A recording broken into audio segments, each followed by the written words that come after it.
MDMA കേസിൽ പേരാമ്പ്ര BRCയിലെ 3 അധ്യാപകരാണ് അറസ്റ്റിലായിരിക്കുന്നത്. ഇവനൊക്കെ എന്ത് ചെയ്യണമെന്നറിയാവോ? വെടിവെച്ച് കൊല്ലണം. ആളുകൾ എല്ലാവരും ഞെട്ടിക്കുന്ന തരത്തിലുള്ള വാർത്തയാണ്. അത് സമൂഹത്തെ ഒന്നടങ്കം ഞെട്ടിക്കുന്ന ഒരു വാർത്തയാണ്. കഷ്ടം കഷ്ടം. ഞങ്ങൾ പറയുന്നു, ഇതിനൊരു സമഗ്രമായ അന്വേഷണം നടത്തിയാൽ ഇനിയും ഇതിന്റെ ഉള്ളിൽ ഒരുപാട് വലിയ വലിയ ആളുകളുണ്ട്. ആ കാര്യം ഞാൻ എത്തി. ഇത്തരത്തിലുള്ള നീചമായ പ്രവർത്തനങ്ങളെ അപലപിക്കുകയും പ്രതിഷേധിക്കുകയും വേണം എന്നാണ് CPIM ചൂണ്ടിക്കാണിക്കുന്നത്. പേരാമ്പ്ര ലഹരി കേസിൽ അറസ്റ്റിലായ അധ്യാപികമാർക്ക് ഇടത് സംഘടനാ ബന്ധം.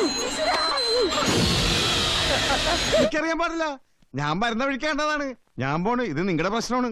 ഇതിൽ ഞങ്ങൾ ഞെട്ടിക്കുന്ന ഏറ്റവും വലിയ വിഷയം എന്ന് പറഞ്ഞാൽ ഇവർ ഒരുപാട് വിദേശ യാത്രകൾ നടത്തിയിട്ടുണ്ട്.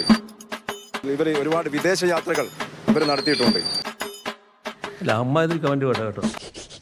ഇനി നീ എങ്ങാനും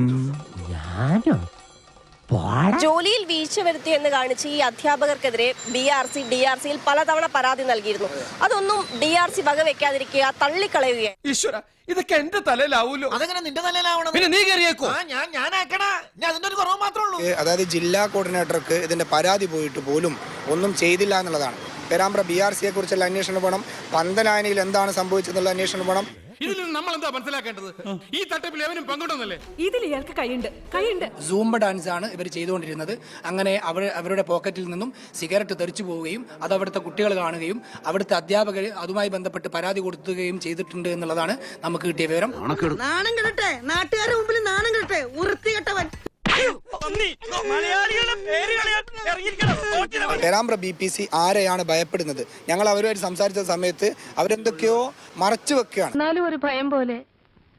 അവളെങ്ങാനും നിങ്ങളുടെ പേര് പറഞ്ഞാലോ? പരമനാറി. ഞങ്ങൾ അങ്ങ് ഇറങ്ങട്ടെ. ആയിക്കോട്ടെ, സന്തോഷായി.